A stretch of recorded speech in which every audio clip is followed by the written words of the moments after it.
কোথাও কেউ নেই। হুমায়ুন আহমেদ। পর্ব ১।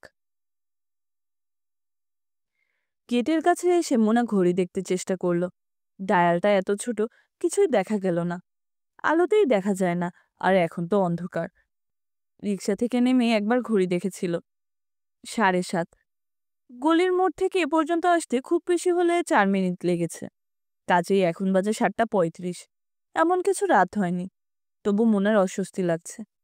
কালু ফিরতে রাত হয়েছে। তার মামা শওকত সাহেব একটি কথাও বলেননি। এমন ভাব করেছেন যেন মোনাকে দেখতেই পাননি। আজও সেরকম করবেন। মোনা গেট খুলে খুব সাবধানে ভেতরে ঢুকল।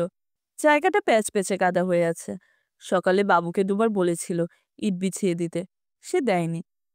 বারান্দার বাতিও জ্বালায়নি। পা পিছলে উল্টে পড়লে শাড়ি নষ্ট হবে। নতুন জামদানি শাড়ি, আজই প্রথম পরা হয়েছে। একবার কাদা লেগে গেলে আর তোলা যাবে না।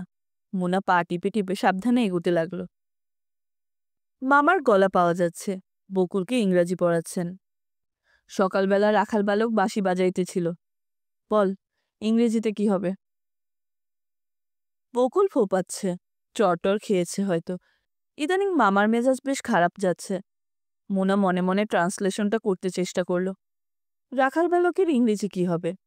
ফার্মার বয়, না অন্য কিছু? অন্যমনস্ক ভঙ্গিতে সে দরজায় কড়া নাড়ল। একবার, দুবার, তিনবার। দরজা খুলতে কেউ এগিয়ে আসছে না। মোনা নিচু স্বরে ডাকল, বকুল, এই বকুল। বকুল ভয়ে ভয়ে বাবার দিকে তাকালো। শওকত সাহেব ধমকে উঠলেন, একটা ট্রান্সলেশন করতে একদিন লাগে? বাঁশি বাজাইতেছিল, এর ইংরেজি কি বল? বকুল ভয়ে ভয়ে বলল, বাবা, মোনা আপা এসেছে। শওকত সাহেব কড়া গলায় বললেন, তোর পড়া তুই পড়, দরজা খোলার লোক আছে। মন থাকে বাইরে, পড়াটা হবে কিভাবে? মাথাতে তো গোবর ছাড়া কিছু নেই। বকুল মাথা নিচু করে ফেলল। তার চোখে পানি আসছে। বাবা দেখে ফেললে আরো রেগে যাবেন, আজে বাজে কথা বলবেন। তিনি একবার রেগে গেলে এমন সব কথা বলেন যে মরে যেতে ইচ্ছা করে। পরশু বলছিলেন, পাতিলের তলার মতো মুখ, তবু সাজগোজের তো কোনো কমতি দেখি না। ১০০ টাকার লাগে শুধু পাউডার। মুনা আবার কড়া নাড়ল। শওকত সাহেব উঁচু গলায় বললেন, বাবু, বাবু। বাবু ফ্যাকাশে মুখে ঘরে ঢুকল। সে পড়ে ক্লাস 7-এ। রোজ সন্ধ্যায় তার মাথা ধরে বলেই ঘর অন্ধকার করে শুয়ে থাকে। শওকত সাহেব বাবুকে দেখেই রেগে উঠলেন, কানে শুনতে পাস না? বাবু ভয়ে ভয়ে তাকালো বকুলের দিকে। শওকত সাহেব হুঙ্কার দিয়ে উঠলেন, দরজা খুলতে পারিস না, গরু কোথাকার! বাবু দরজা খুলল। শওকত সাহেব মুনার দিকে ফিরেও তাকালেন না। কোনো রকম কারণ ছাড়াই বকুলের গালে ঠাস করে একটা চড় বসালেন। ব্যাপারটা ঘটল আচমকা। বকুলের মুখ টকটকে লাল হয়ে উঠল এক মুহূর্তে। মাথা অনেকখানি ঝুঁকিয়ে সে তার খাতায় কী সব লিখতে চেষ্টা করল। লেখাগুলি সব ঝাপসা। চোখ থেকে পানি উপচে পড়ছে। কিছুই দেখা যাচ্ছে না। শওকত সাহেব কর্কশ স্বরে বললেন, মাথা তোল, ঢং করিস না। বকুল মাথা তুলল না। তার ছোট্ট হালকা শরীর কেঁপে কেঁপে উঠতে লাগল। মোনা শান্ত স্বরে বলল, মামা, এত বড় মেয়ের গায়ে হাত তোলা ঠিক না। শওকত সাহেব কিছু বললেন না। মোনা আরো কিছু বলবে ভেবেছিল, বলল না। নিজেকে সামলে নিয়ে তার শোবার ঘরে ঢুকল। এ বাড়িতে দুটি মাত্র শোবার ঘর। একটিতে মামা এবং মামি থাকেন, অন্যটিতে থাকে মোনা, বকুল এবং বাবু। মোনার রুমটি অসম্ভব ছোট, তবু সেখানে দুটি চৌকি ঢুকানো হয়েছে। এক কোনায় একটা আলনা, আলনার পাশে বকুলের পড়ার টেবিল। টেবিলের উল্টো দিকে ফাঁকা জায়গাটা একটা বিশাল কালো রঙের ট্রাঙ্ক। তার উপরে প্যাকিং বক্সের ভেতর শীতের লেপখাতা। এখানে ঢুকলেই দম আটকে আসে। পূব দিকের একটা বড় জানালায় আলো হাওয়া খেলত। শওকত সাহেব পেরেক মেরে সেই জানালা বন্ধ করে দিয়েছেন। তার ধারণা, খোলা জানালায় গুন্ডা ছেলেরা এসিড ফেসিড ছুড়বে। অসহ্য গরমের দিনেও সেই জানালা আজ আর খোলার উপায় নেই। মুনা শোবার ঘরে বাতি জ্বালালো। বাবু বাতির দিকে চোখ কুঁচকে তাকিয়ে আছে। মুনা বলল, আজও মাথা ব্যথা? হুঁ। বেশি? বাবু জবাব দিল না। মোনা বলল, বাবু তুই একটু বাইরে দাঁড়াতো, আমি কাপড় ছাড়ব। বাবু বারান্দায় এসে দাঁড়ালো। এক চিলতে বারান্দা, সেখানে একটা ক্যাম্প খাট পাতা আছে। গ্রামের বাড়ি থেকে কেউ এলে এখানে ঘুমোতে দেওয়া হয়। বাবু নিঃশব্দে বসলো ক্যাম্প খাটে। মাথা ব্যথাটা এখন একটু কমের দিকে, বমি বমি ভাবটাও কেটে যেতে শুরু করেছে। বাবু লক্ষ্য করেছে মুনা আপা বাসায় এলেই তার মাথা ব্যথা কমতে শুরু করে। মোনা কাপড় বদলে বারান্দায় এসে হাতে মুখে পানি ঢাললো। বাবু তাকিয়ে তাকিয়ে দেখছে। তার মুখ দেখে মনে হচ্ছে সে কিছু বলবে, তবে নিজ থেকে সে কখনো কিছু বলে না, জিজ্ঞেস করতে হয়। মোনা বলল, বাবু কিছু বলবি? হুঁ, বলে ফেল। পাকের ভাই আজ দুপুরে জিজ্ঞেস করছিল। কি জিজ্ঞেস করছিল?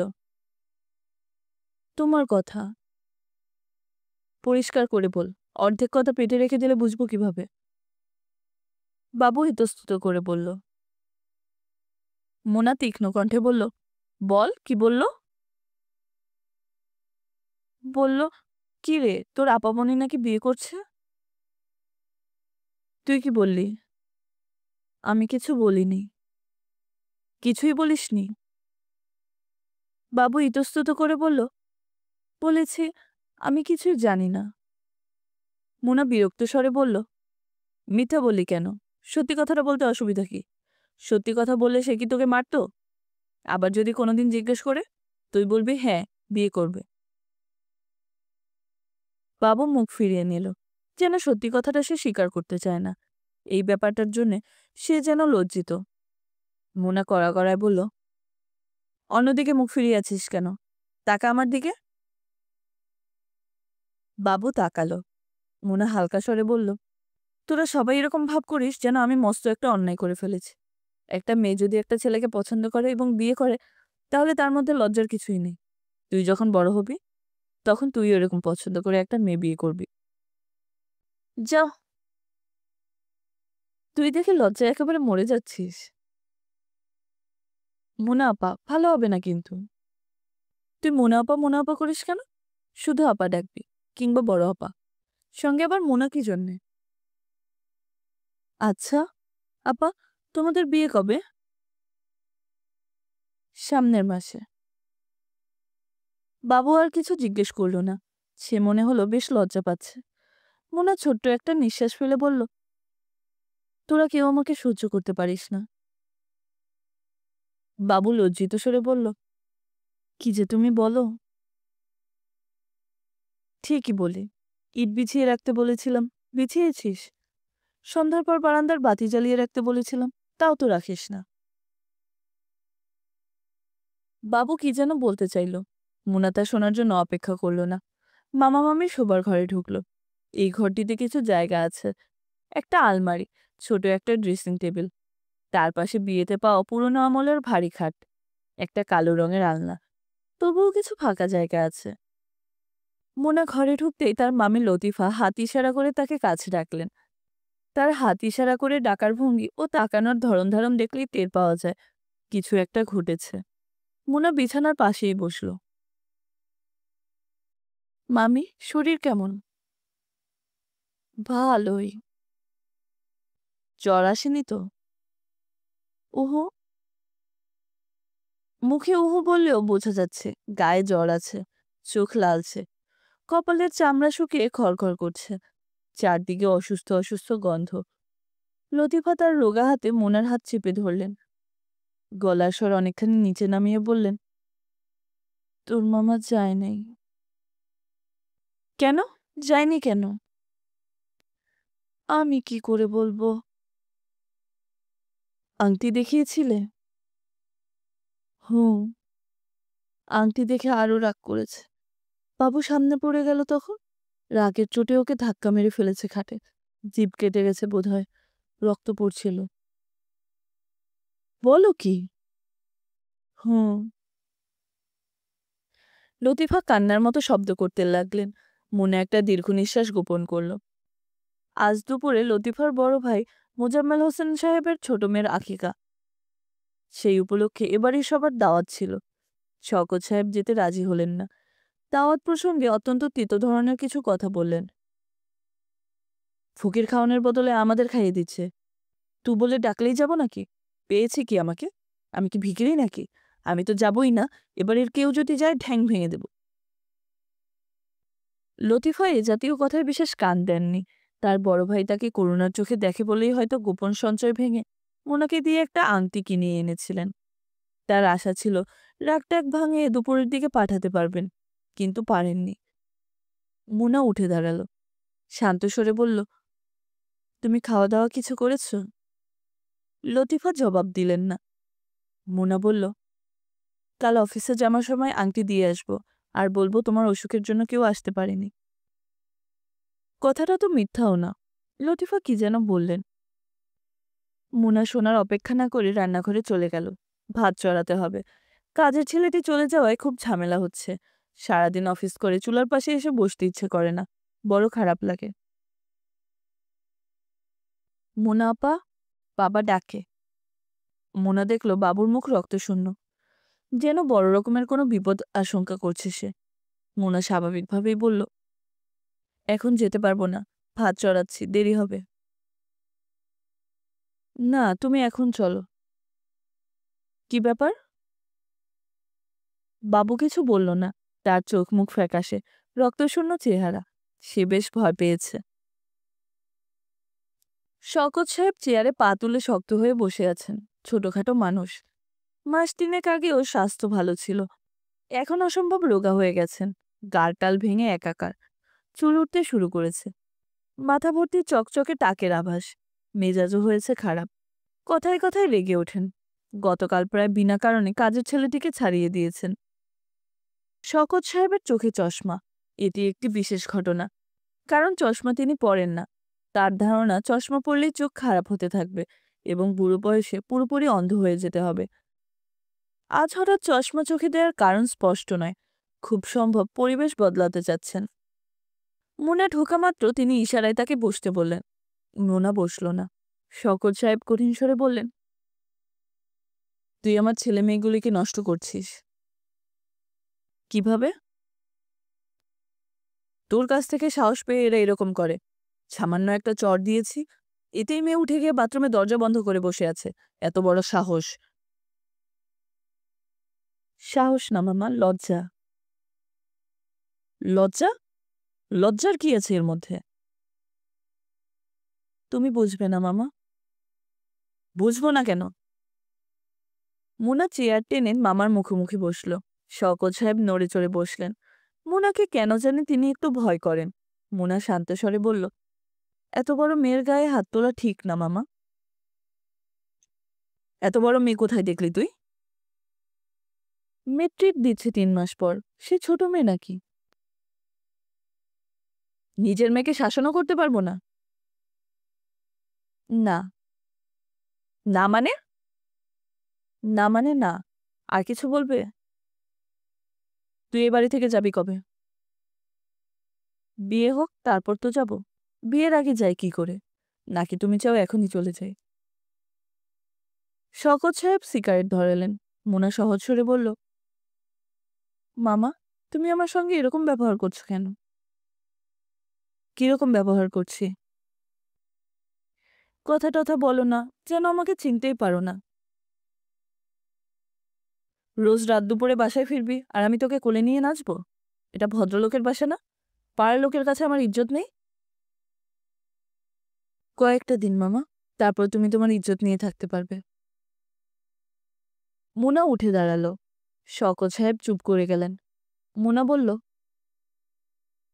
তুমি আর কিছু বলবে? তিনি জবাব দিলেন না। মুনা চলে এলো রান্নাঘরে। বাথরুমের দরজা খুলে বকুল বের হয়েছে। তার চোখ মুখ ভেজা, আচার আচরণ বেশ স্বাভাবিক। সে আবার তার বাবার কাছে পড়তে গেল, যেন কিছুই হয়নি। শওকত সাহেব শুকনো মুখে মেয়েকে ইংরেজি গ্রামার পড়াতে লাগলেন। বকুল এবার ইংরেজিতে 23 পেয়েছে। হেডমিস্ট্রেস প্রোগ্রেস রিপোর্টে লিখে দিয়েছেন ইংরেজির একজন টিচার রাখার জন্যে। ভাত চড়াবার আগে মোনা 2 কাপ চা বানালো। বাবুকে দিয়ে 1 কাপ চা পাঠালো মামার কাছে। অন্য কাপটি রাখলো নিজের জন্য। বড় ক্লান্ত লাগছে। রান্নার ব্যাপারে কোনো উৎসাহ পাওয়া যাচ্ছে না। খাওয়া দাওয়া সারতে রাত হলো। ভাদ্র মাস, বিশ্রী গরম, গা ঘামে চটচট করছে। মোনা বকুলকে সঙ্গে নিয়ে বাইরে বারান্দায় মোড়া পেতে বসেছে। কিছু বাতাস পাওয়া যাচ্ছে, কিন্তু শোবার ঘর নরক হয়ে আছে। আজ রাতে ঘুমানো যাবে বলে মনে হয় না। বকুল বলল, আপা, তোমরা বাসা পেয়েছ? না, মালিবাগে একটা ফ্ল্যাট দেখলাম, বেশ ভালো, 4 তলায়, খুব হাওয়া। 1500 টাকা চায়।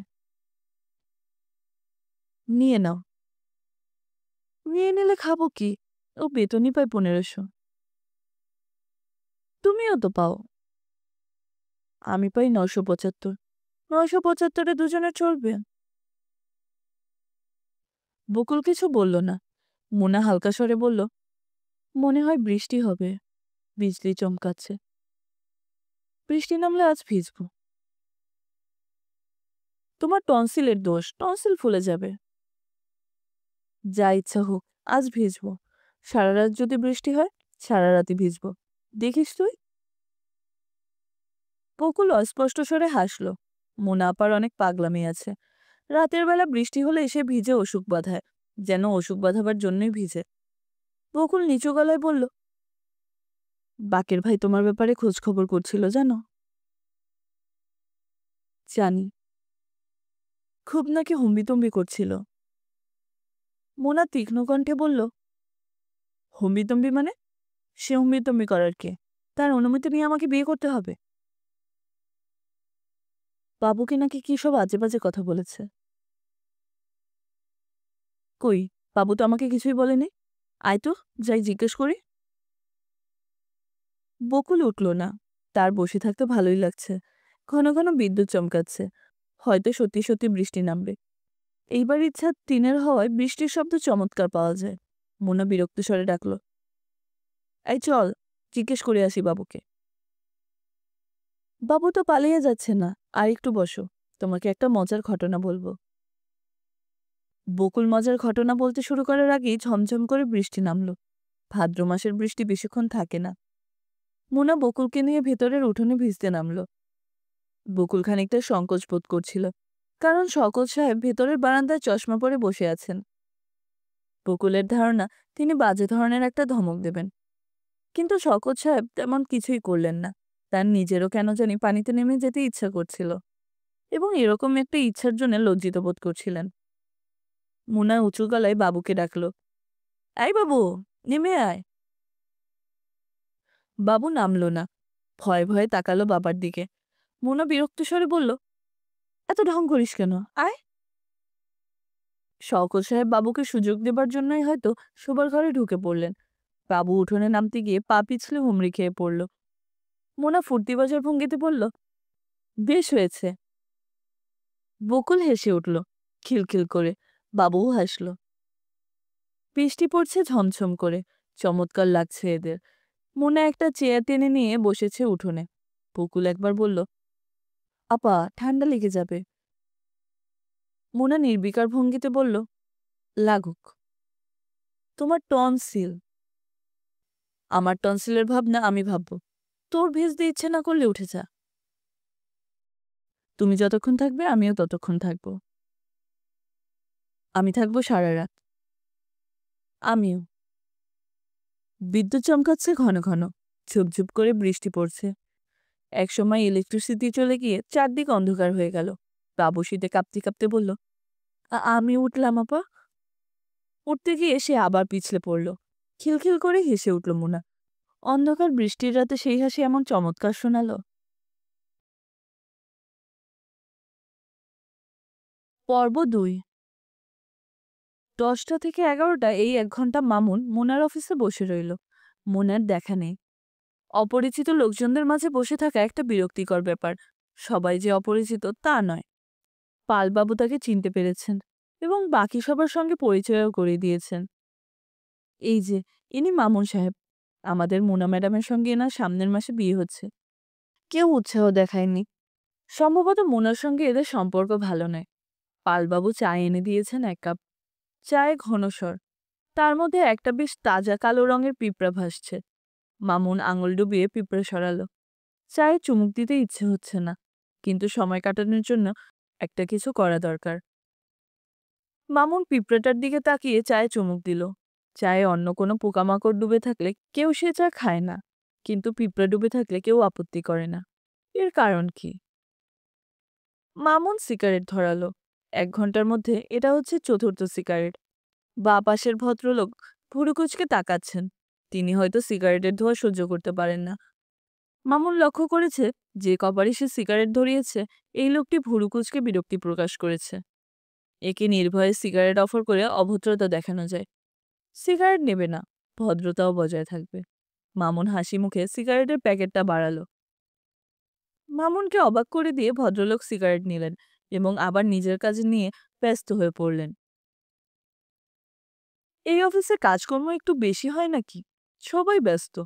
কোণার দিকে একটি মেয়ে একবারও মাথা না তুলে ক্রমাগত টাইপ করে যাচ্ছে। মোনা বলছিল এই অফিসার বিশ্বাস সাহেবের সঙ্গে মেয়েটির কি নাকি একটা বাজে ঝামেলা হয়েছে। বাজে ঝামেলাটা কি সেটা পরিষ্কার করে বলেনি। আগে মেয়েটি বিশ্বাস সাহেবের সঙ্গে বসতো, এখন অফিসের সবার সঙ্গে বসে। মামুন আর চোখে মেয়েটিকে কয়েকবার দেখল। বাজে ঝামেলাটা কোন পর্যায়ের হতে পারে আন্দাজ করবার চেষ্টা করল। তেমন কোনো আকর্ষণীয় চেহারা নয়, মোটা ঠোঁট, চাপা নাক।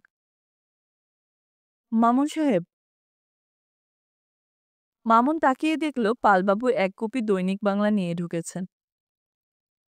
বড় সাহেবের ঘর থেকে নিয়ে এলাম, বসে বসে পড়ুন। চা খাবেন নাকি আরেক কাপ? জি না, ও বোধহয় আজ আর আসবে না। আসবে আসবে, মেয়েরা ইন জেনারেল অফিস কামাই করে না, দেরি করে আসে, সাজতে গুজতে দেরি হয়। পালবাবু মামুনের পাশে চেয়ারটায় বসলেন, পানের কৌটাটা বের করলেন, হাসি মুখে বললেন, পান খাবেন? জি না। খান একটা, ভালো জর্দা আছে। মামুন পান নিল। বসে থাকার চেয়ে পান চিবানো ভালো। জর্দাটা কড়া, চট করে মাথায় ধরেছে। মুখ ভর্তি হয়ে গেছে পানের পিকে, ফেলার জায়গা নেই। গিলে ফেলতে ও সাহস হচ্ছে না। পালবাবু তরল গলায় বললেন, বাড়ি না, অফিসই মেয়েরা বেশি পছন্দ করে। বাড়িতে শতেক রকমের কাজ। ওই রান্না করো রে, এই এক গ্লাস পানি দাও রে, এই চা বানাও রে। অফিসে এসব ঝামেলা নেই। মামুন কিছু বলল না। জর্দার রস ভর্তি পিক গিলে ফেলায় তার সত্যি সত্যি বমি বমি লাগছে। সে বলল, 11:20 বাজে, আজ আর বোধহয় আসবে না। যদি আসে কিছু বলতে হবে? বলবেন ছুটির পর আমার মেসে যেতে, খুব দরকার। বলবো। পালবাবু তাকে অফিসের সিঁড়ি পর্যন্ত এগিয়ে দিলেন। এই লোকটি সম্ভবত ফাঁকিবাজ, শুধু সময় নষ্ট করার চেষ্টা করছে। এখন আবার এক আমসত্ত্বওয়ালার সঙ্গে দরদাম করা শুরু করেছে। দরদামের নমুনা দেখেই মনে হচ্ছে কিনবে না, সময় কাটানোর একটা ব্যাপার। মামুন হাঁটছে ধীর পায়ে, তীক্ষ্ণ দৃষ্টিতে তাকাচ্ছে চারদিকে। তার মনে ক্ষীণ আশা, হঠাৎ দেখবে মোনা আসছে রিক্সা থেকে, কিংবা মাথা নিচু করে দ্রুত হেঁটে আসছে অফিসের দিকে। সে সিগারেট কেনার অজুহাতে পানবিড়ির দোকানটির সামনে মিনিট 10 দাঁড়ালো। মোনার দেখা পাওয়া গেল না। আজকের দিনটাই মাটি হয়েছে। 3 দিনের ক্যাজুয়াল লিভের আজ হচ্ছে প্রথম দিন। কথা ছিল মোনা অফিসে এসে কোনো একটা অজুহাত দেখিয়ে 11:30টার দিকে বেরোবে। তারপর দুজনে মিলে বাড়ি দেখতে যাবে কল্যাণপুরে। সেখানে নাকি 900 টাকায় চমৎকার একটা দুরুমের ফ্ল্যাট আছে। কথা দেয়া আছে একটার সময় বাড়িওয়ালা চাবি নিয়ে থাকবেন। হাতে এখনো সময় আছে। নিউপল্টন থেকে মোনাকে উঠিয়ে নেওয়া যায়। কিন্তু মোনার কঠিন নিষেধ, যেন কোনোদিন তার মামার বাড়িতে মামুন না যায়। নিষেধ সব সময় মানতে হবে এমন কোনো কথা নেই, কিন্তু সে রেগে যাবে। একবার রেগে গেলে তার রাগ ভাঙানো মুশকিল। দিনের পর দিন কথা না বলে থাকবে। 10টা কথা জিজ্ঞেস করলে একটা কথার জবাব দেবে, তাও এক অক্ষরের জবাব, হ্যাঁ কিংবা না।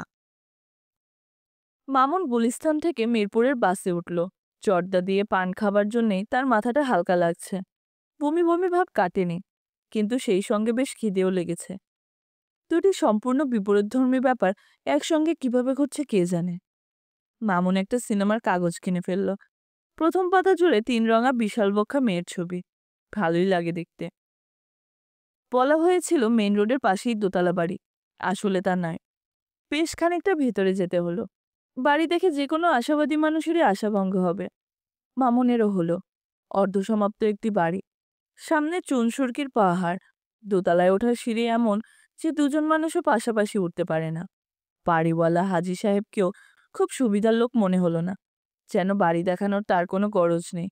দুপুর একটায় আসতে হওয়ায় তার যে কত বড় ক্ষতি হলো সেই কথা তিনি ৪-৫ বার বললেন। সিঁড়িতে উঠতে উঠতে বললেন, স্ত্রীকে নিয়ে আসবেন বলেছিলেন, আনলেন না কেন? একটা কাজে আটকা পড়ে গেছে, পরে আসবে।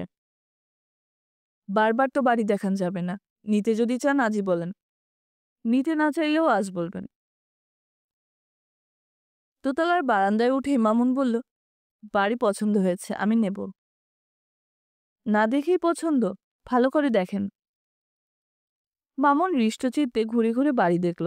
চমৎকার বাড়ি, দুটি বিশাল ঘর, দুটি ঘরের সঙ্গেই অ্যাটাচ বাথরুম, রান্নাঘরের পাশে ছোট একটা স্টোর রুম, চমৎকার একটা বারান্দা, উথাল পাতাল হাওয়া খেলছে।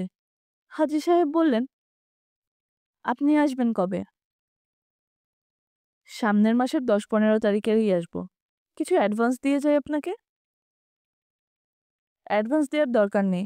আর আপনি যদি সামনের মাসের আগেই উঠতে চান বা জিনিসপত্র রাখতে চান রাখবেন, তার জন্য কোনো বাড়তি ভাড়া দিতে হবে না। আপনাকে অশেষ ধন্যবাদ। ধন্যবাদের দরকার নেই, বাড়িটার যত্ন করবেন, ৭ তারিখের মধ্যে ভাড়া দিবেন ব্যাস। দেশ কোথায় আপনার? ময়মনসিংহ। ময়মনসিংহের লোক খুব বাজি হয়। আমার বাড়িও ময়মনসিংহ। তবে আপনি প্রফেসর মানুষ, এইটাই ভরসার কথা। মেসে ফিরতে ফিরতে ৪টা বেজে গেল। ঘরে ঢুকে দেখে মোনা তার চৌকির উপর একা একা বসে আছে। তার গলায় নীল রঙের একটা মাফলার, নাক দিয়ে ক্রমাগত পানি ঝরছে। দেখেই বোঝা যায় গায়ে জ্বর। মোনা ক্ষুব্ধ স্বরে বলল, সেই কখন থেকে বসে আছি, কোথায় ছিলে? মামুন আজ সারাদিন ভেবেছে মোনার সঙ্গে দেখা হলেই খুব কথা শোনাবে, খুব রাগ করবে। কিন্তু রাগ করা গেল না। মোনার উপর রাগ করা মুশকিল। মামুন গম্ভীর গলায় বলল, একটা সময় আমাদের এক জায়গায় যাওয়ার কথা ছিল না? যাবো কিভাবে? অফিসেই গিয়েছি ১:৩০টার সময়। আমার জ্বর, গলা ব্যথা, টনসিল। আবার টনসিল? বলো কি? বৃষ্টিতে ভিজলাম। আমি ভিজলাম, বকুল ভিজলো, বাবু ভিজলো। ওদের কারো কিছু হয়নি। আমার অবস্থাই কাহিল। মোনা অসহায়ের মতো মুখ করল। মামুন এগিয়ে এসে হাত রাখলো তার গলায়। মতলব ভালো নয়। মোনা বলল, কি অসভ্যতা করছো? হাত সরাও। না, সরাবো না। মামুনের ঘরের দরজা হাট করে খোলা। কখন কে এসে পড়বে? বারান্দায় লোকজন চলাচল করছে। মামুন তার হাত সরিয়ে নিল না। তার হাসি হাসি মুখ দেখে মনে হচ্ছে সেই রকম কোনো ইচ্ছাও তার নেই। মামুন নরম সুরে বলল, কাল তোমার কি প্ল্যান? কোনো প্ল্যান নেই। কেন? চলো, কাল তোমাকে কল্যাণপুরের বাড়িটা দেখিয়ে নিয়ে আসি। মোনা হ্যাঁ না কিছু বলল না। মামুন বলল, ২-১টা ফার্নিচারও কিনবো। তুমি সঙ্গে থাকলে ভালো হয়। কি ফার্নিচার? বড় দেখে একটা খাট। এমন অসম্ভবের মতো কথা বলো কেন? মামুন শব্দ করে হাসল। চোখ ছোট ছোট করে বলল, খাট কেনার মধ্যে অসভ্যতার কি দেখলে তুমি? ভদ্র হয়ে বসো। ঠিক আছে, বসছি ভদ্র হয়ে। কাল কখন আসবে বলো? কাল আসতে পারবো না, অনেক কাজ আছে। ঘরে কাজের লোক নেই, মামির অসুখ। কোনো কথা শুনবো না, কাল আসতেই হবে। প্লিজ মোনা, দুপুরে কোনো রেস্টুরেন্টে বসে খাবো, ফাইন হবে। রেস্টুরেন্টে বসে খাবার মধ্যে ফাইন কি আছে? আছে, তুমি বুঝবে না। মোনা, আসবে তো? দেখি। দেখা দেখি না, আসতেই হবে। সকাল ৯টার মধ্যে চলে আসবে, পজিটিভলি। মোনা হ্যাঁ না কিছু বলল না। এখান থেকে সে যাবে মামির ভাইয়ের বাড়ি, আংটি দিয়ে আসবে। মামুন বলল, কি আশ্চর্য, এখনই উঠছো কেন? কাজ আছে আমার। এত কাজের মেয়ে হয়ে উঠলে কবে থেকে? মোনা কিছু বলবার আগেই মামুন চট করে তার ঠোঁটে চুমু খেল। মোনা সরে গেল মুহূর্তে। বিরক্ত স্বরে বলল, কেন সবসময় বিরক্ত করো? দরজা খোলা, লোকজন যাওয়া আসা করছে। মামুন হাসি মুখে বলল, ঠিক আছে, দরজা বন্ধ করে দিচ্ছি। থাক, দরজা বন্ধ করতে হবে না। তুমি আসছো তো? দেখি, কাল 9টায়, পজিটিভলি। মামির ভাই বাসায় ছিলেন না, তার স্ত্রী ছিলেন।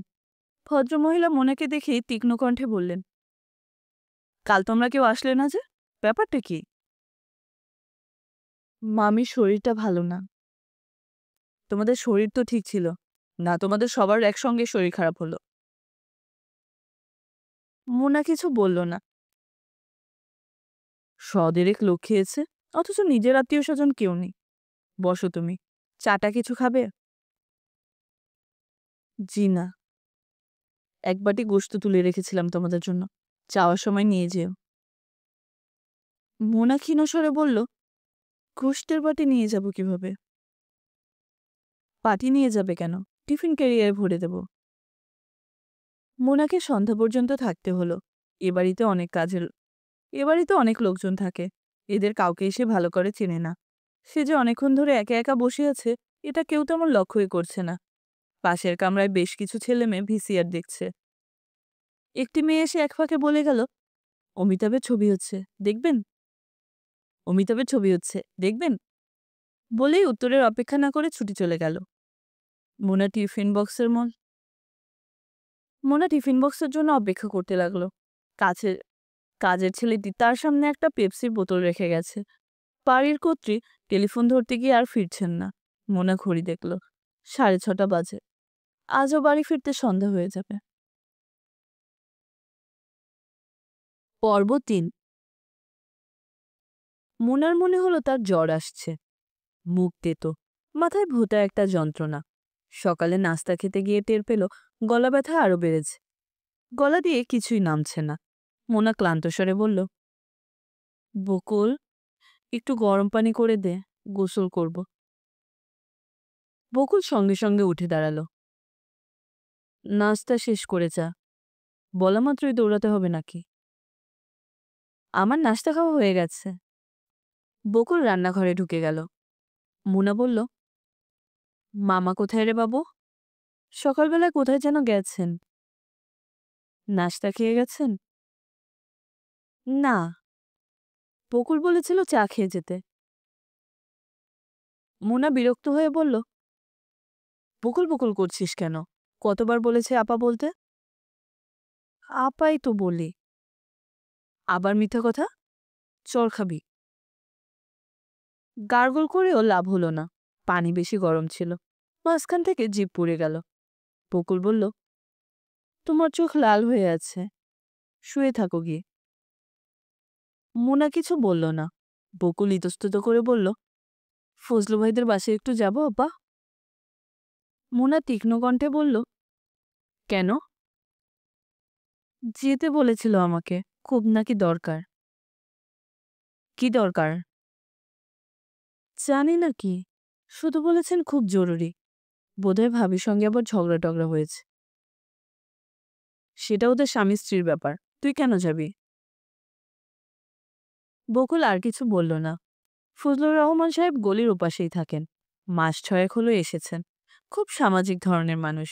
এসেই আশেপাশের সব বাড়িতে গেছেন। বিয়ের সময় নিজে এসে দাওয়াত করে গেছেন। মোনার নিজের ধারণা, লোকটি গায়ে পড়া ধরনের। প্রথম আলাপেই খালা খালু আপামনি ডাকাডাকি তার ভালো লাগেনি। বকুলের সঙ্গে ভদ্রলোকের স্ত্রীর খুব খাতির, এটাও মোনার ভালো লাগেনি। অবিবাহিতা মেয়ের সঙ্গে একজন বিবাহিত মহিলার এত ভাব থাকা ঠিক না। বকুল আবার বলল, আপা যাবো? মোনা জবাব দিল না। ব্যাপারটা সে এড়িয়ে যেতে চায়, কিন্তু বকুলের চোখে মুখে আগ্রহ ঝলমল করছে। মোনা বলল, কি নিয়ে তোদের এত গল্প? বকুল মাথা নিচু করে হাসতে লাগলো। তার গালে লাল আভা। নিশ্চয়ই নিষিদ্ধ গল্পগুজব হয়। নতুন বিয়ে হওয়া মেয়েরা সুযোগ পেলেই অন্য মেয়েদের সঙ্গে রাতের অন্তরঙ্গতার গল্প করতে চায়। মোনা এই ধরনের অনেক গল্প শুনেছে, শুনতে ভালোই লেগেছে। বকুলেরও নিশ্চয়ই লাগে। আপা যাবো? না, রান্নাবান্না করতে হবে না। আজ আমি বাইরে যাব, ফিরতে সন্ধ্যা হবে। জ্বর নিয়ে কোথায় যাবে? মোনা জবাব দিল না। বকুল বলল, বেশিক্ষণ থাকবো না আপা, যাবো আর আসবো। যাই। ঠিক আছে, যা। লতিফা বিছানা ছেড়ে উঠলেন 10টার দিকে। আজ তার শরীর বেশ ভালো। 10-12 দিনের মধ্যে আজই প্রথম ঘর ছেড়ে বের হলেন। বাবু ছুটি গিয়ে মাকে বসার জন্য একটা মড়া এগিয়ে দিল। তিনি অবশ্য বসলেন না, দেয়াল ধরে ধরে বসার ঘরে চলে এলেন। বাবু বলল, বেশি হাঁটাহাঁটি করবে না মা। লতিফা বললেন, তোর বাবা কোথায়? জানি না। বকুল? বকুল কোথায় গেল? ফজলু ভাইদের বাসায় গেছে, ডেকে নিয়ে আসবো? না, ডাকতে হবে না। তিনি একটি বেতের চেয়ারে ক্লান্ত হয়ে বসে পড়লেন। মুনাকে বলতো আমাকে 1 কাপ আদা চা দিতে। মুনা আপার জ্বর, শুয়ে আছে। আমি বানিয়ে দেই? না থাক, হাত পুড়বি। না, হাত পুড়ব না। বাবু খুব উৎসাহ নিয়ে চা বানাতে গেল। লতিফা এলেন তার পেছনে পেছনে। বিরক্ত স্বরে বললেন, ইস, কি অবস্থা রান্নাঘরের। তোমাকে একটা চেয়ার এনে দেবো মা, বসবে? না, চেয়ার লাগবে না। লতিফা নোংরা মেঝেতেই পা ছড়িয়ে বসলেন। বাবু বলল, মা দেখো তো, লিকার করা হয়ে গেছে? না, ঠিকই আছে। মুনার জ্বর কি খুব বেশি? হুম, ওই দিন বৃষ্টিতে সবাই ভিজলাম তো, কারো কিছু হলো না। মুনা আপার টনসিল ফুলে গেল। চায়ে চুমুক দিয়ে লতিফার বমি বমি ভাব হলো। শরীরটা গেছে। তিনি সাবধানে উঠে দাঁড়ালেন। তার পা কাঁপছে। চা খাবে না? ওহ, তুই খেয়ে ফেল। শরীরটা খারাপ লাগছে, শুয়ে থাকবো। মোনাকে বল তো একটু আসতে। তিনি নিজের ঘরে ফিরে গেলেন। তার মনে হলো আর কোনোদিন এ ঘর থেকে বেরোতে পারবেন না। বাকি জীবনটা এ ঘরেই কাটাতে হবে। আজকাল প্রায় তার এরকম মনে হয়। মোনা এসে দেখল লতিফা কাঁদছেন। সে না দেখার ভান করে সহজভাবেই বলল, ডেকেছিলাম আমি? তুই একটু বস আমার পাশে। মোনা বসল। লতিফা কি বলবেন মনে করতে পারলেন না। কি একটা যেন বলতে চেয়েছিলেন। বেশ কিছুদিন ধরে এরকম হচ্ছে, কিছুই মনে থাকছে না। কি জন্য ডেকেছিলাম আমি? এমনি এমনি ডাকলাম। শরীরটা বড় খারাপ। তোমার নিজের জন্যই তোমার শরীর ঠিক হচ্ছে না মামি। দুপুর 1টার আগে কিছু মুখে দাও না। রোগীদের আরো বেশি করে খেতে হয়। ইচ্ছা করে না, বমি আসে। আসলে আসুক। লতিফা ক্লান্ত স্বরে বললেন, বকুলের একটা বিয়ের ব্যবস্থা কর। তোর মামাকে বল। মোনা অবাক হয়ে বলল, কেন? ওর কি বিয়ের বয়স হয়েছে নাকি? কি যে তুমি বলো। বয়স খুব কমও তো না। নভেম্বর মাসে 15 হবে। 15 বছর বয়সে কোনো মেয়ের বিয়ে হয় নাকি? বিয়ে দিলেই বিয়ে হয়। আমার বিয়ে হয়েছিল 14 বছর বয়সে। তুমি বলছো 33 বছর আগের কথা। লতিফা ক্ষীণস্বরে বললেন, আমার শরীর ভালো না। তুইও চলে যাচ্ছিস। আমার সাহস হয় না। তোর মামাকে বল ওই ছেলেটার সঙ্গে কথা বলতে। তুই বললে শুনবে। কোন ছেলেটার সঙ্গে? বিয়ের প্রস্তাব দিয়েছিল যে। গ্রিন রোডে ফার্মেসি আছে ছেলেটার। মামা মিডফোর্ডের ডাক্তার। পাটু বাবাজির কথা বলছো? 3 ফুট বামুন? লতিফা ছোট্ট একটা নিঃশ্বাস ফেললেন। মুনা বলল, বকুলের বিয়ে প্রসঙ্গে আমি কারোর সঙ্গে কোনো কথা বলতে পারবো না। ওর মতো সুন্দরী মেয়ে খুব কম আছে। ওর বিয়ে নিয়ে কোনো ঝামেলা হবে না। তুমি নিশ্চিন্ত থাকো। লতিফা মৃদু স্বরে বললেন, আমি বেশি দিন বাঁচব না। মুনা বিরক্ত হয়ে বলল, না বাঁচলে তাই বলে বাচ্চা মেয়েকে ধরে বিয়ে দিতে হবে? এইসব কি? তুই চলে গেলে ঝামেলা হবে। কি ঝামেলা হবে? ছেলেরা চিঠি ফিটি লেখে। চিঠি তো লিখবে। সুন্দরী মেয়েদের এইসব সহ্য করতে হয়, এসব কিছু না। মুনা উঠে চলে এলো। বকুল গিয়েছে 1.5 ঘন্টা আগে, এখনো ফেরার নাম নেই। কখন রান্না হবে কে জানে। মামা বাজার নিয়ে ফিরবেন কিনা তাও বোঝা যাচ্ছে না। মোনা একবার ভাবলো ফাড়টা চড়িয়ে দেয়, কিন্তু আগুনের কাছে যেতে ইচ্ছে করছে না। মনে হচ্ছে জ্বর চেপে আসছে। বাবু গম্ভীর হয়ে বসার ঘরে বসে আছে। মোনাকে ঢুকতে দেখে সে কি মনে করে হাসলো। মোনা বলল, ছুটির দিনে ঘরে বসে আছিস কেন? বাইরে খেলাধুলা করকে। বাবু আবার মুখ টিপে হাসলো। হাসছিস কেন? এমনি। আমার জ্বর কিনা দেখ তো। তোমার জ্বর। গায়ে হাত না দিয়ে টের পেয়ে গেলি? বাবু লজ্জিত মুখে কাছে এগিয়ে এলো। তার হাত বেশ ঠান্ডা, তার মানে বেশ জ্বর গায়ে। বাসায় কোনো থার্মোমিটার নেই, জ্বর কত বোঝার উপায় নেই। মুনা আপা, তুমি শুয়ে থাকো, আমি মাথার চুল টেনে দেব। চুল টানতে হবে না, তুই বকুলকে ডেকে নিয়ে আয়, এক্ষুনি যা। এতক্ষণ কেউ অন্যের বাড়িতে থাকে? বাবু সঙ্গে সঙ্গে উঠে দাঁড়ালো। মুনা আপার কাজ করতে তার এত ভালো লাগে। সারাক্ষণই ইচ্ছা করে কিছু একটা করে মুনা আপাকে খুশি করতে। বকুলই রান্না করলো, ভাত, ডাল এবং ইলিশ মাছের ঝোল। শওকত সাহেব ভর দুপুরে বাজার নিয়ে এসেছেন। রান্না করতে তাই 2টো বেজে গেল। শওকত সাহেব দুবার এসে খোঁজখবর নিলেন তরকারি নেমেছে কিনা। বকুল তাড়াতাড়ি করতে গিয়ে সবকিছুই কেমন এলোমেলো করে ফেলতে লাগলো। খেতে বসে শওকত সাহেব কঠিন কঠিন কিছু কথা বললেন। এত গরমে সামান্য একটা তরকারি রাখতে পারে না কেন, এই নিয়ে বিস্ময় প্রকাশ করলেন। গলা টেনে টেনে বললেন, লবণ কি সস্তা হয়েছে? আধা সের লবণ দিয়ে দিয়েছিস তরকারিতে, সবটা তুই একা খেয়ে শেষ করবি। বকুলের লজ্জায় মরে যেতে ইচ্ছে করল। শওকত সাহেব প্লেট ঠেলে দিয়ে হাত ধুতে গেলেন। বকুল বাবুকে ফিসফিস করে বলল, লবণ খুব বেশি হয়ে গেছে। হুম। শুধু মাছটা খা, ডালের সঙ্গে মিশিয়ে খা। তুমি খাবে না? না। বকুল সত্যি সত্যি কিছু মুখে দিল না। নিজের জন্য তার খুব কষ্টও হলো না। এটা তার অভ্যেস আছে, প্রায় সে রাগ করে না খেয়ে থাকে। মোনা 2টা প্যারাসিটামল খেয়েছে, মাথা ধরা তবু কমেনি, আরও যেন বেড়েই যাচ্ছে। আজ কোথাও বেরোনোর কোনো প্রশ্নই ওঠে না। মামুন অপেক্ষা করে করে মহা বিরক্ত হবে। মোনা ছোট্ট একটা নিঃশ্বাস ফেলল। মামুনের সঙ্গে যে কবার কোথাও যাবার প্রোগ্রাম করা হয়েছে, সে কবারই এরকম ঝামেলা। মোনা আপা। কি? কিছু খাবে না? না। মামি কি খেতে দিয়েছিস? মা ভাত খাবে না, রুটি বানিয়ে দিতে বলল। বানিয়ে দে। আটাটা গরম পানিতে সেদ্ধ করে নিবি, নয়তো রুটি নরম হবে না। ঘরে আটা নেই। বাবুকে দোকানে যেতে বল। বাবু যেন কোথায় গেছে, আমি গিয়ে নিয়ে আসবো? না, তুই কি যাবি? মামাকে গিয়ে বল। আমি বলতে পারবো না, তুমি বলো। ঠিক আছে, আমিই বলবো।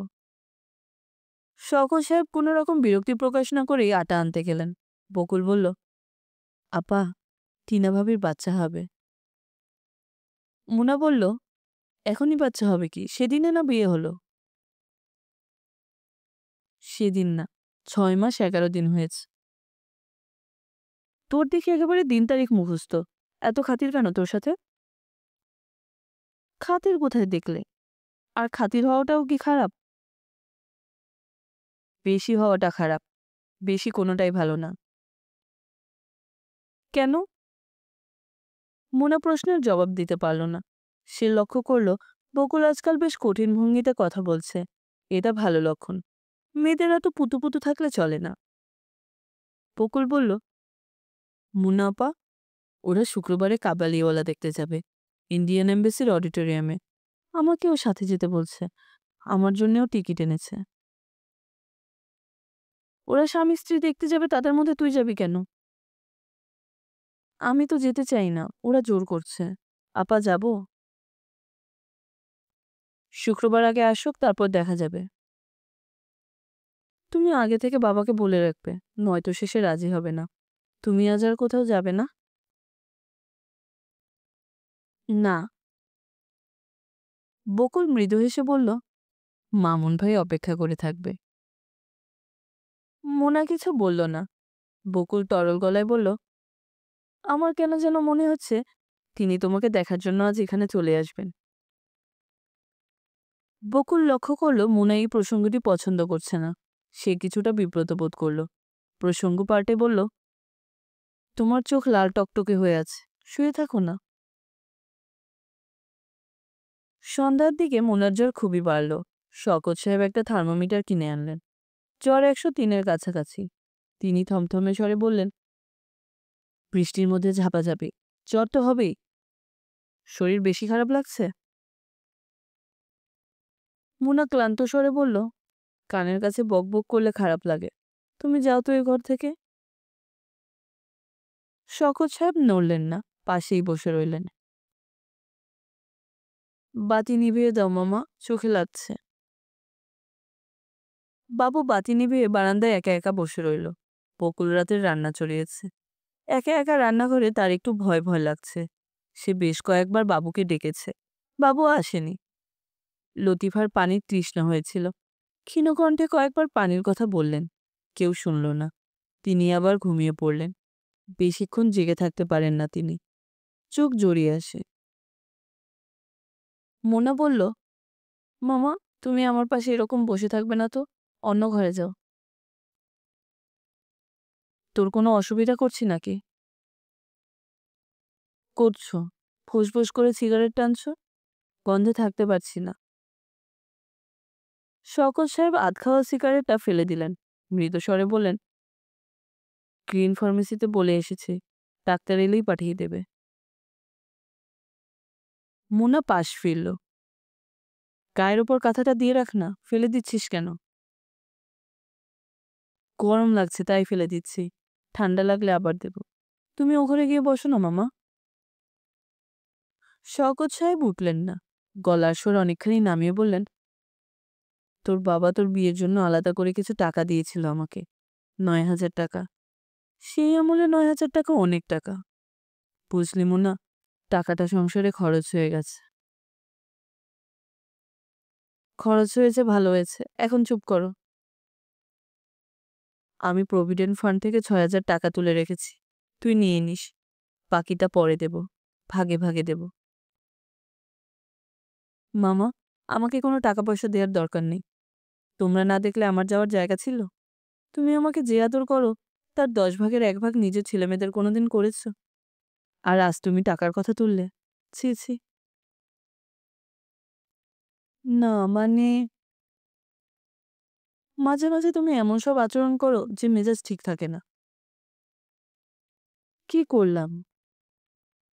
এই যে দুপুরে খেতে বসে চেঁচামেচিটা করলে। বেচারি বকুল কেঁদে কেটে অস্থির, ভাত খায়নি দুপুরে। ননির পুতুল এক একজন, ধমক দিলে খাওয়া বন্ধ হয়ে যায়, চট দিয়ে দাঁত ফেলে দিতে হয় এদের। তুমি যাও তো মামা, ওকে 2-1টা মিষ্টি কথা বলো, আমার কানের কাছে বসে ঘ্যান ঘ্যান করবে না। শওকত সাহেব উঠে পড়লেন। বারান্দায় গিয়ে প্রচণ্ড একটা ধমক দিলেন বাবুকে। বই নিয়ে বসার কথাটা বলে দিতে হবে। বাবু শুকনো মুখে বই আনতে গেল। অঙ্ক বই আর খাতা নিয়ে আয়, গায়ে তো কারো বাতাস লাগে না। শক্ত মার দিলে হুঁশ হবে, তার আগে হুঁশ হবে না। শয়তানের ঝাড়, দুপুরবেলা হুট করে কোথায় গিয়েছিলি? বাবু কোনো জবাব দিল না। অঙ্ক খাতা ও বই নিয়ে বসল। তার মুখ সাদা হয়ে গেছে। বাবাকে সে খুব ভয় পায়। শওকত সাহেব রান্নাঘরে উকি দিলেন। বকুল বাবাকে দেখে জড়সড় হয়ে গেল। রান্নাঘরটাকে দেখে একেবারে পায়খানা বানিয়ে রেখেছিস, গুছিয়ে টুছিয়ে নিতে পারিস না? কোনোটাই তো দেখে হয় না। পড়াশোনা না কাজকর্ম না, করবিটা কি? কারো বাড়িতে গিয়ে ঝিগিরিও তো পাবি না। 1 কাপ চা বানিয়ে দিয়ে যা। বকুল ক্ষীণস্বরে বলল, দুধ চা?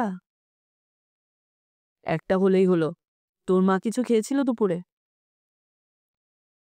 রুটি খেয়েছিল। মুনার জন্য হালকা করে বার্লি বানা, লেবুর রস দিয়ে লবণ দিয়ে ভালো করে বানা। বার্লি আছে না ঘরে? আছে। শওকত সাহেব চলে গেলেন। তখন বকুলের মনে পড়ল ঘরে বার্লি নেই। এই কথাটা এখন বাবাকে বলবে কি? রাগে নিজের হাত কামড়াতে ইচ্ছে হচ্ছে। সে বাবার জন্য চায়ের পানি চড়ালো, ঘরটা একটু গুছাতে চেষ্টা করলো। তার আবারও কেন জানি ভয় ভয় করছে। রান্নাঘরে একা থাকলেই একটা ভয়ের গল্প মনে হয়। ওই যে রান্নাঘরে একটি বউ একা একা মাছ ভাজছিল, হঠাৎ জানালা দিয়ে একটা রোগা কালো হাত বেরিয়ে এলো। নাকি সুরে একজন কে বলল, মাছ ভাজা দে। তাছাড়া আজ দুপুরেও ভাবে ৫-৬টা ভূতের গল্প বলেছে। তার কোন খালার নাকি জিনের সঙ্গে বিয়ে হয়েছিল। সেই জিন সুন্দর সুন্দর সব জিনিসপত্র এনে দিত। একবার নাকি একটা ফুলের মালা এনে দিয়েছিল, যার সবগুলি ফুল কুচকুচে কালো রঙের। দিনের বেলা গল্পগুলো শুনে হাসি এসেছে, কিন্তু এখন আবার কেমন ভয় লাগছে। সবগুলি গল্পই মনে হচ্ছে সত্যি। ভাবি বলছিল, তুমি যা সুন্দর, সাবধানে থাকবে ভাই। ভর দুপুরে আর সন্ধ্যায় এলোচুলে থাকবে না। বকুল অবাক হয়ে বলেছিল, এলোচুলে থাকলে কি হয়? খারাপ বাতাস লাগে। খারাপ বাতাস লাগে মানে? জিন ভূতের আছর হয়। সুন্দরী মেয়েদের উপর জিনের আসর হওয়া খুব খারাপ। সারা রাত এরা ঘুমোতে দেয় না, বিরক্ত করে। কিভাবে বিরক্ত করে? এখন বুঝবে না, বিয়ে হওয়ার পর বুঝবে। এই বলে ভাবি মুখ টিপে টিপে খুব হাসলো, রহস্যময় হাসি। কি বকুল, শুনতে চাও কিভাবে বিরক্ত করে? না, শুনতে চাই না। অবশ্য অনেকে সেটা পছন্দও করে। আমার ওই খালার কথা বলছিলাম না, সেই খালা জিন না এলে এমন অস্থির হয়ে যেত, কাপড় টাপড় খুলে ফেলে বিশ্রী কাণ্ড করত। এখন তিনি কোথায় থাকেন? চাঁদপুরে। এখন আর এসব নেই। খুব ভালো মানুষ। এক ওভারসিয়ারের সাথে বিয়ে হয়েছে। ৩ ছেলেমেয়ে। জিনভূতের কথা আর কিছুই মনে নেই। ডাক্তার এলো ৯:৩০টার সময়। তার সঙ্গে এলো বাকের। বাকেরের গায়ে চকচকে লাল রঙের একটা শার্ট। শার্টের পকেটে 5-5 এর প্যাকেট উঁচু হয়ে আছে। তার মুখ অত্যন্ত গভীর, যেন অসুখের ব্যাপারে দারুণ চিন্তিত। বাকেরকে দেখে মনে বিরক্তির সীমা রইল না। তাকে পরিষ্কার করে বলা হয়েছে এ বাড়িতে যেন কোনোদিন না আসে। তবু কেমন নির্লজ্জের মতো এসেছে। আর বাবুর কাণ্ড, একেবারে শোবার ঘরে নিয়ে আসতে হবে। সে তো আর ডাক্তার না। মোনা বিরক্ত চোখে তাকিয়ে রইল। বাকের বলল, খুব ফ্লু হচ্ছে চারদিকে, কাইল অবস্থা। জ্বর বেশি নাকি তোমার? মোনা জবাব দিল না, তাকালো ডাক্তারের দিকে। এই ডাক্তার এ পাড়ায় নতুন এসেছে, দেখে মনে হয় 9-10-এ পড়ে। স্টেথিস্কোপ হাতে নিয়ে এমনভাবে চারদিকে দেখছে যেন যন্ত্রটি নিয়ে সে কি করবে মনস্থির করতে পারছে না। কিংবা হয়তো স্টেথিস্কোপ বুকে বসাতে সাহস করছে না। মোনা বলল, আমার গলাটা দেখুন, ঢোক গিলতে পারি না। ডাক্তার সাহেব গলায় ছোট একটা টর্চের আলো ফেললেন। বাকের বলল, দেখি, আমি টর্চ ধরছি, আপনি ভালো করে দেখুন। ডাক্তারের কিছু বলার আগেই সে টর্চ নিয়ে নিল। মোনা বলল, আপনি বসার ঘরে গিয়ে বসুন না, ওকে দেখতে দিন। উনি তো দেখছেন, আমি দেখছি নাকি? আমি কি ডাক্তার? হা হা হা। ডাক্তার সাহেব বললেন, কানে ব্যথা আছে? জি না। আপনার কি আগেও টনসিলের প্রবলেম ছিল? জি। বাকের এক গাল হেসে বলল, একেবারে ছেলেবেলা থেকে মনের এই প্রবলেম। বৃষ্টির একটা ফোঁটা পড়ল, অমনি তার গলা ফুলে গেল। পিকিউলিয়ার। ডাক্তার সাহেব নিচু স্বরে বললেন, একটা থ্রোট কালচার করা দরকার। বাকের বলল, দরকার হলে করবেন। একবার কেন, 10 বার করবেন। হা হা হা। মুনা বলল, আপনারা বসার ঘরে গিয়ে বসুন, আমি চা দিতে বলি। বাকের বলল, চাটা কিছু লাগবে না। রোগীর বাসায় কোনো খাওয়া দাওয়া করা ঠিক না। কি বলেন ডাক্তার সাহেব? ডাক্তার কিছু বললেন না। বকুলের দিকে তাকিয়ে বললেন, আমাকে একটু পানি দেবেন, হাত ধোবো। এই প্রথম বোধহয় বয়স্ক একজন কেউ বকুলকে আপনি বলল। বকুলের গাল টকটকে লাল হয়ে গেল মুহূর্তেই। সে অনেকখানি মাথা নিচু করে ফেলল। বাকের বলল, সাবান আর পানি নিয়ে এসো বকুল, পরিষ্কার দেখে একটা টাওয়ালও আনবে। মুনা বলল, বাকের ভাই, আপনি বসার ঘরে চলে যান, মামার সঙ্গে কথা বলেন। এই ঘরটা গরম। ফ্যানটা ছাড়ো না। ফ্যান নষ্ট, কয়েল নষ্ট হয়ে গেছে। তাই নাকি? আচ্ছা, সকালবেলা লোক পাঠিয়ে দেব, খুলে নিয়ে যাবে। মন্দাকে বললেই 1 ঘন্টার মধ্যে ঠিক করে দেবে। ঝামেলা করতে হবে না।